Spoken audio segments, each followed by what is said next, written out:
Shalom. Sebelum kita masuk dalam materi atau kita akan mulai pelajaran di pagi hari ini, Ibu menyuruh semuanya berdiri dan kita akan menyanyi lagu di sini secara senang. 1, 2, 3. Di sini senang, di sana senang, mana-mana hatiku senang. Di sini senang, di sana senang, mana-mana hatiku senang. Kaki disentak-sentak, tangan dilomba-lomba, pinggang digoyang-goyang, putar badan lagi. Oke, terima kasih. Terima kasih bersama kembali. Dan di saat ini kita akan masuk dalam materi. Untuk itu saya bakal tuliskan materi mari kita satu dalam doa. Tuhan Allah kami di saat ini kami semua itu Tuhan di saat ini kami menggunakan lebih saja berkati kami dari awal melaksanakan pelajaran Tuhan hingga berakhir yang berjalan seluruh benar. Amin. Oke, anak-anak di pagi hari ini kita akan masuk dalam materi. Materi di sini ialah tentang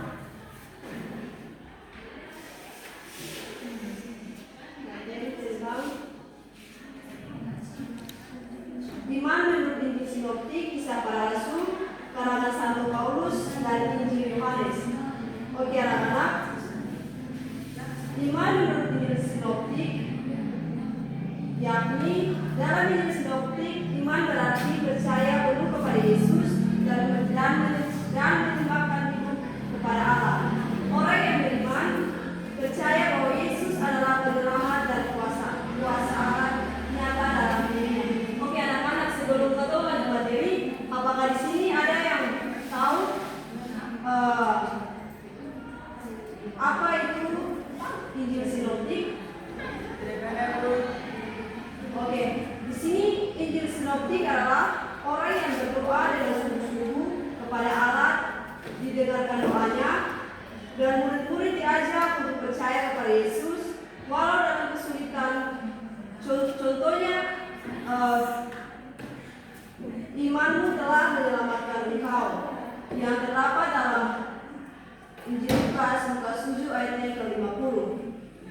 Untuk itu, makna iman adalah percaya kepada Yesus dengan sungguh-sungguh, taat kepada perintah Allah, tidak ragu dalam menghadapi masalah. Untuk kesimpulannya dalam materi Injil Sinoptik ini, iman menurut Injil Sinoptik adalah percaya kepada Yesus dan hidup sesuai dengan kehendak Allah. Oke anak-anak, untuk materi yang kedua ini membahas tentang iman menurut Kisah Para Rasul. Dalam Kisah Para Rasul, iman terlihat dalam kehidupan para rasul setelah Yesus naik ke surga.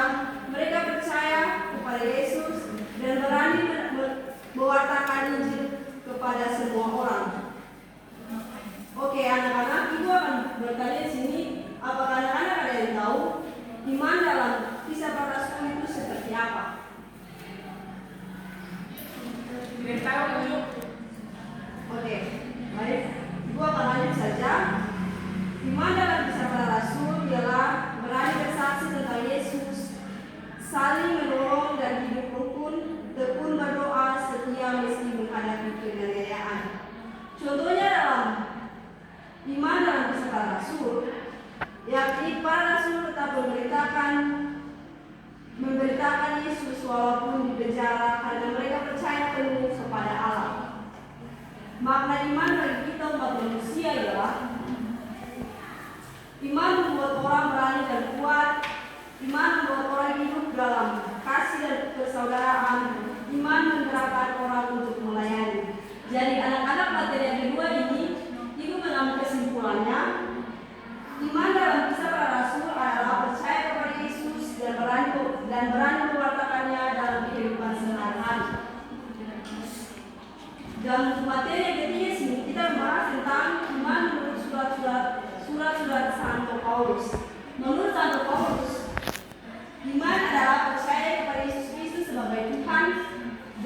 selamat manusia. Diselamatkan bukan karena perbuatan baik saja, tetapi karena iman kepada Yesus. Contohnya di sini orang dibenarkan karena iman, bukan karena melakukan hukum Taurat. Yang terambil dalam kitab Roma 3 ayatnya yang ke-28. Oke anak-anak, contoh iman dalam perbuatan itu seperti apa? Apakah anak-anak ada yang mau mengetahui? Oke, contoh iman dan perbuatan ialah walaupun keselamatan berasal dari iman, iman harus disertai dengan perbuatan baik seperti mengasihi sesama, sabar, rendah hati, dan suka menolong. Maka iman menurut Santo Paulus ialah iman adalah dasar keselamatan. Iman membuat hidup berubah menjadi lebih baik. Iman harus tampak dalam kasih. Oke anak-anak, di sini kesimpulannya dalam materi kita yang ketiga. Menurut Santo Paulus, iman adalah percaya kepada Yesus dan hidup dalam kasih. Oke, kita akan lanjut pada materi yang keempat. Di sini pembahasannya tentang iman menurut Injil Yohanes. Dalam Injil Yohanes, iman berarti percaya bahwa Yesus adalah anak Allah dan sumber hidup yang kekal. Oke. Di sini contohnya, barang siapa percaya kepadanya, ia tidak binasa melainkan memperoleh hidup yang kekal. Yang terdapat dalam kitab Yohanes Yohanes 3 ayatnya yang ke-16. Untuk itu, anak-anak di sini tujuan iman, ada yang mengerti apa itu tujuan iman bagi umat manusia?